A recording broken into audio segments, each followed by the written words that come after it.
তোমরা কেমন আছো বলো? আবার আমরা 3 বান্ধবী মিলে ঘুরতে বেরিয়ে পড়েছি। আর তোমরা জায়গাটা দেখেই বুঝতেই পেরে গেছো কোথায় এসেছি। একদম ঠিকই ধরেছো, পাটুলিতেই এসেছি। আর এই বাজারটা দেখছো পাটুলির, আমার ভীষণই ভালো লেগেছে এই পাটুলির বাজারটা। তারপর আমরা 3 বান্ধবী মিলে গল্প করতে করতে, হাঁটতে হাঁটতে, মজা করতে করতে ভীষণ একটা দারুণ একটা সময় টাইম স্পেন্ড করেছি। আর এই বিশ্ববাংলা স্ট্যাচুটা দেখতে তো আমার ভীষণই ভালো লেগেছে। এখানে অনেক স্ট্যাচু রয়েছে যেগুলো আমার খুবই ভালো লেগেছে দেখতে। আর সব থেকে এই লেখাগুলো ভীষণই ভালো লাগে যে আমার ভালোবাসার পাটুলি ভীষণই, মানে এখানে দেখতে আমরা প্রচুর প্রচুর ফটোশ্যুট করেছি। একটা ভালো ফটোশ্যুটের জন্য প্লেস হচ্ছে এই পাটুলি।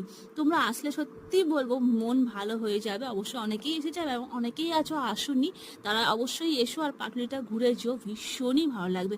আর এখানে এই ফুড কাউন্টারগুলো কিন্তু দারুণ, মানে কম অ্যাফোর্ডেবল প্রাইসে কিন্তু খুবই খাবার পাবে। আর অবশ্যই কিন্তু তোমরা এখানে কম্বো আইটেমগুলোই ট্রাই করো, ওটাই বেশি ভালো লাগবে খেয়ে।